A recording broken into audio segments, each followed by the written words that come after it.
ಇದು ಪ್ರಜಾವಾಣಿಯ ಮೊದಲ ಸುದ್ದಿ. ಕಾವೇರಿ ಸರ್ವಪಕ್ಷ ಸಭೆ ಅಂತ ಇದೀಗ ಎಲ್ಲರೂ ಚಿತ್ತಾನು ಇರುವಂತದ್ದು. ಸೊ ಏನಾಗಬಹುದು, ಏನ್ ಡಿಸಿಷನ್ಸ್ ತೆಗೆದುಕೊಳ್ಳಬಹುದು ಅಂತ ಸಾಕಷ್ಟು ವಿರೋಧ ವ್ಯಕ್ತವಾಗ್ತಾ ಇದೆ. ಪ್ರತಿಭಟನೆ ಎಲ್ಲ ನಡೀತಾ ಇದೆ. ನೆನ್ನೆ ಅಂತೂ ಸಿಕ್ಕಾಪಟ್ಟೆ ಪ್ರತಿಭಟನೆಗಳಾಗಿರೋದು. ಸರ್ಕಾರಕ್ಕೆ ಇದೊಂದು ತಲೆಬಿಸಿ ತಲೆನೋವಿನ ವಿಚಾರ. ಡಿ.ಕೆ. ಶಿವಕುಮಾರ್ ಅವರು ಹೆಂಗ್ ಬ್ಯಾಲೆನ್ಸ್ ಮಾಡ್ತಾರೆ, ಮತ್ತೊಬ್ಬ ಬಂಗಾರಪ್ಪ, ಮತ್ತೊಬ್ಬ ಎಸ್.ಎಂ. ಕೃಷ್ಣ, ಆ ತರದ ಸಿಎಂ ಅನ್ನ ನಾವು ಬಯಸ್ತಾ ಇದ್ದೀವಿ.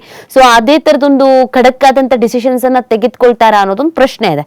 ನೋಡಿ, ಕಾನೂನು ತಜ್ಞರ ಸಲಹೆ ಪಡೆದು ಆಗಸ್ಟ್ 2ರಂದು ನಡೆಯುವಂತ ಸರ್ವ ಪಕ್ಷಗಳ ಸಭೆಯಲ್ಲಿ ತಮಿಳುನಾಡಿಗೆ ನೀರು ಹರಿಸುವ ಕುರಿತು ತೀರ್ಮಾನ ತೆಗೆದುಕೊಳ್ಳೋಕೆ ರಾಜ್ಯ ಸರ್ಕಾರ ನಿರ್ಧರಿಸಿದೆ.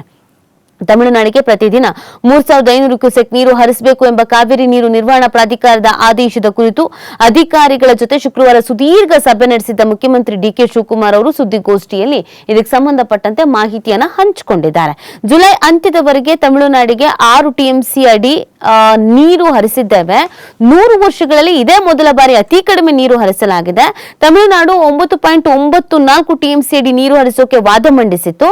15 ದಿನಗಳವರೆಗೆ 4.5 ಟಿಎಂಸಿ ನೀರು ಹರಿಸೋಕೆ ಪ್ರಾಧಿಕಾರ ಹೇಳಿದೆ ಅಂತ ಇದೇ ಸಂದರ್ಭದಲ್ಲಿ ಹೇಳಿದ್ದಾರೆ. ಅದಕ್ಕೆ ಸುದ್ದಿಗೋಷ್ಠಿಯನ್ನು ನಡೆಸಿ ಇದಕ್ಕೆ ಸಂಬಂಧಪಟ್ಟಂತೆ ಮಾಹಿತಿಯನ್ನ ಹಂಚಿಕೊಂಡಿರೋದು. ಸೊ ಅವರೇ ಮಾತಾಡಿದ್ದಾರೆ, ಏನ್ ಹೇಳಿದ್ದಾರೆ ಕೇಳೋಣ ಬನ್ನಿ.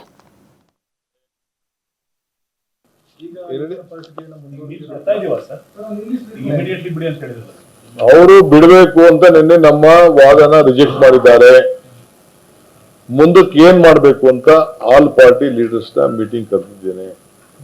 ಫಾರ್ಮರ್ ಚೀಫ್ ಮಿನಿಸ್ಟರ್ಸ್ ಕರೆದಿದ್ದೇವೆ. ನಮ್ಮ ವಿರೋಧ ಪಕ್ಷದ ನಾಯಕರುಗಳನ್ನ ಕೂಡ ಕರೆದಿದ್ದೇವೆ.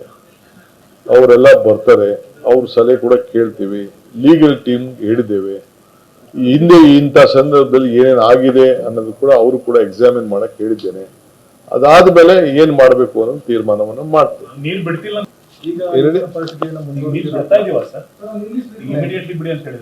ಅವರು ಬಿಡಬೇಕು ಅಂತ